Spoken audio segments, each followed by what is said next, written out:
सबसे पहले करुणा के महासागर तथागत बुद्ध, शिक्षा के अग्रदूत राष्ट्रपिता ज्योतिबा फुले, जिनका आज जन्मदिन भी है, जिनकी आज जयंती भी है, इस देश में आरक्षण के जनक शाहू जी महाराज और बहुजन नायक मान्यवर साहब काशीराम जी और इस देश में जन्मे तमाम संतों और महापुरुषों के चरणों में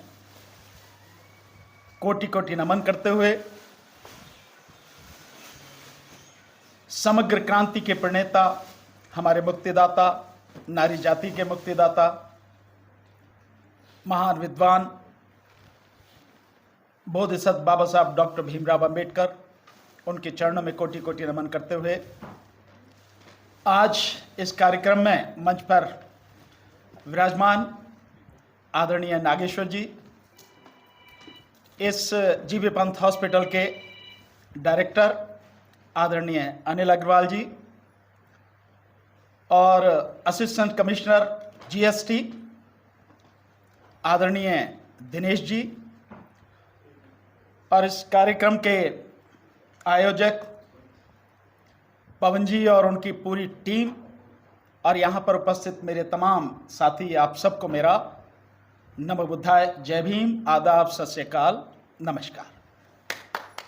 साथियों,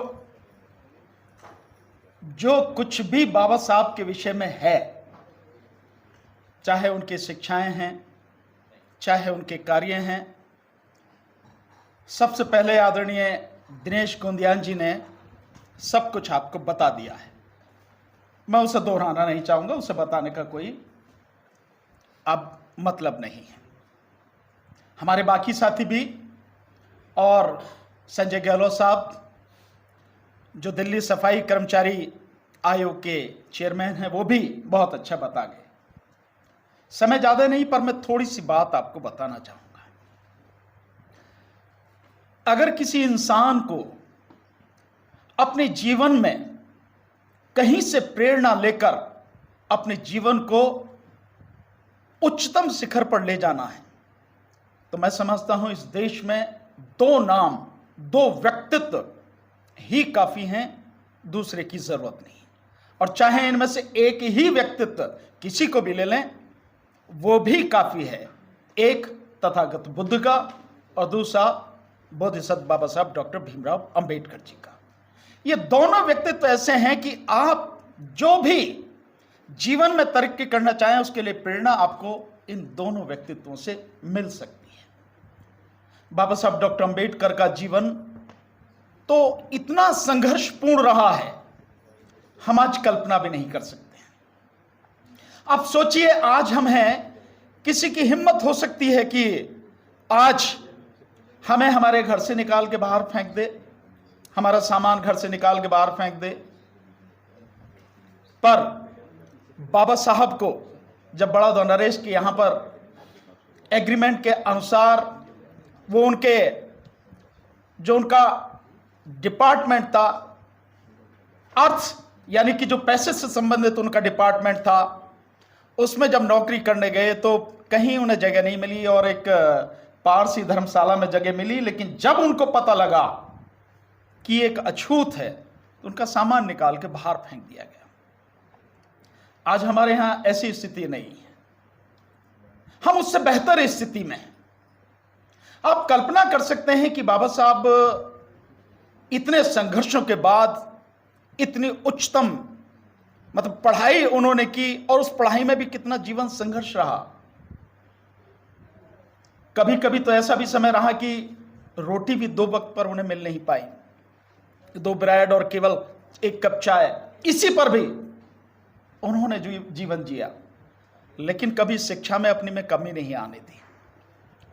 उनका जीवन चरित्र अगर आप देखते हैं तो बहुत उज्जवल और संघर्षों से भरा है, और हमें यह शिक्षा देता है कि हमें संघर्ष करना चाहिए, अपने लिए, अपने परिवार के लिए, अपने समाज के लिए और अपने देश के लिए।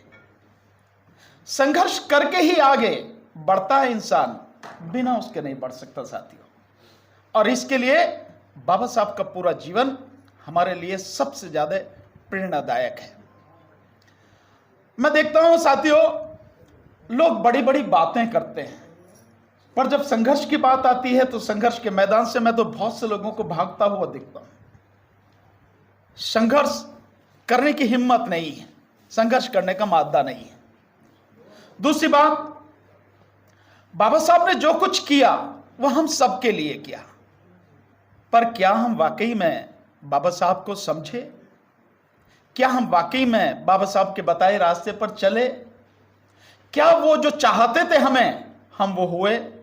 नहीं साथियों, हम वो हुए नहीं। वो अकेले थे, उन्होंने अकेलों ने संघर्ष करके हमें इतना कुछ दे दिया कि इस देश में हम सर उठा के जीते हैं, सम्मान के साथ जीते हैं। और हम सब इतने लोग पढ़े लिखे होकर भी जो दिया उसे बचा भी नहीं पा रहे हैं। भीड़ है, अगर आप देखो नेताओं की 131 तो एमपी हमारे हैं पार्लियामेंट में, लोकसभा में, राज्यसभा में भी हैं, और लगभग 1150 हमारे विधायक हैं पूरे देश में, तमाम मतलब विधानसभाओं में।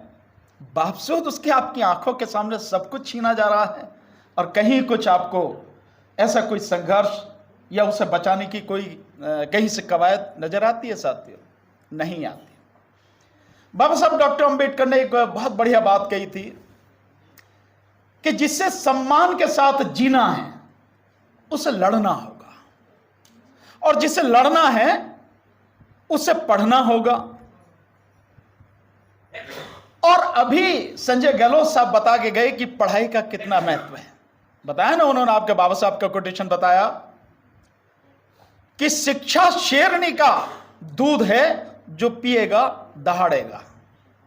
लेकिन क्या एजुकेशन, हालांकि सरकार तो, वर्तमान सरकार के विषय में मैं बहुत स्पष्ट कर सकता हूं कि इस देश की एजुकेशन को पूरी तरह से खत्म करने पर तुली हुई है, क्योंकि एजुकेशन ही वो एक जरिया है जो लोगों को रास्ता दिखाता है, लड़ने का एक जज्बा पैदा करता है। ज्ञान एक बहुत ही जबरदस्त एक हथियार है, और सरकार इस सबसे डरती है। वर्तमान सरकार पूरी तरह से डरती है।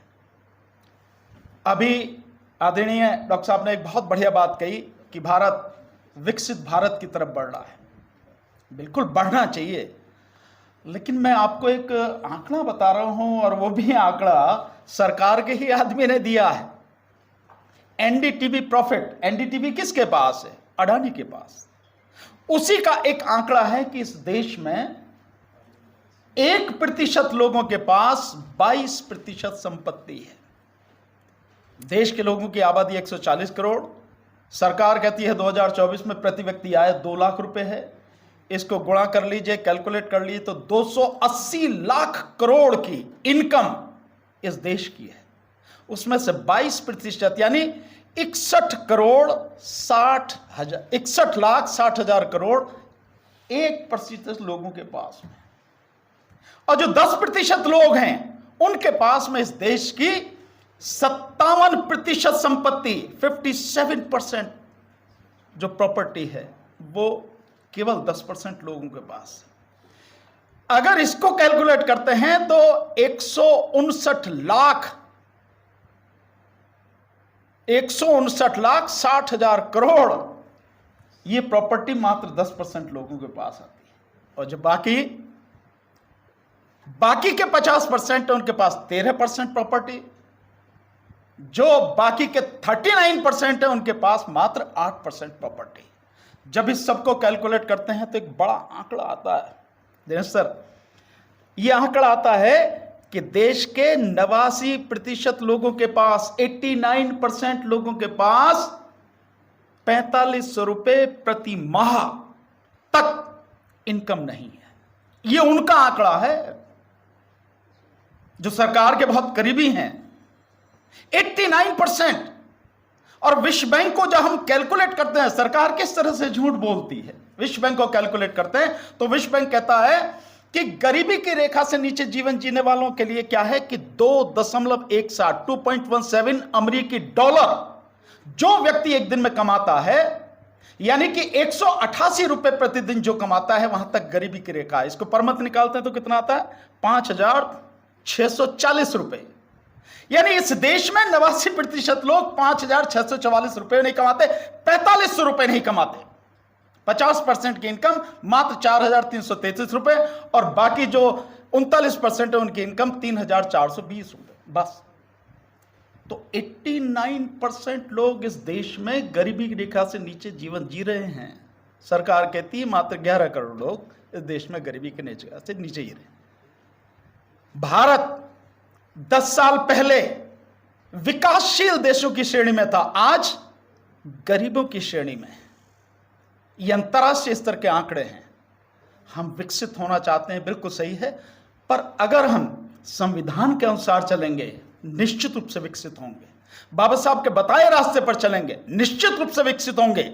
वाकई में हम दुनिया में नंबर 1 पर होंगे, लेकिन अगर उनके बताए रास्ते पर चलेंगे। अफसोस वर्तमान सरकार संविधान को ध्वस्त करने में लगी है। बाबा साहब के रास्ते की तो बात ही छोड़ दिए। कहने को बुद्ध की बात करते हैं कि बुद्ध के देश से आए हैं, लेकिन बुद्ध का कोई संदेश, कोई शिक्षा मानते नहीं हैं। पर हम लोगों को ध्यान रखना है, हमारे मुक्तिदाता ने हमारे लिए अपना जीवन पूरा धांक पे लगाया, संघर्ष किया। हमें उनके बताए रास्ते पर चलना है, कोई चले या न चले, इसके लिए काम करना है। हम लोगों ने एक कार्यक्रम शुरू किया है, मैं हूं तो बता देता हूं आपको। मैं चाहूंगा कि एक दिन संडे का दिन, छुट्टी का दिन, जिस दिन आप सारे साथी, जब ये पूरा हॉल भरा था, ये इतने साथी एक दिन आए। सारी व्यवस्था हम करेंगे आपके खाने पीने की, पर हम आपको बताएंगे कि सच क्या है। एक दिन निकालिए। पवन जी, मैं आपसे भी आग्रह करूंगा, मैंने आप पहले निवेदन किया था, पर अनफॉर्चुनेटली शायद मेरी कमी रही कि मैं आपको एड्रेस नहीं भेज पाया। अब मैं चाहूंगा कि आप एक दिन आइए, सब लोग, हम बताएंगे सच क्या है और आपको करना क्या है। आपने यहाँ बुलाया, मुझे सम्मान दिया, बोलने का मौका दिया, बड़े महानुभाव साथी हैं, उनसे मिलने का मौका मिला। आपका बहुत बहुत धन्यवाद। और आखिर में सभी को नमो बुद्धाय, जय भीम, आदाब, सत श्री अकाल।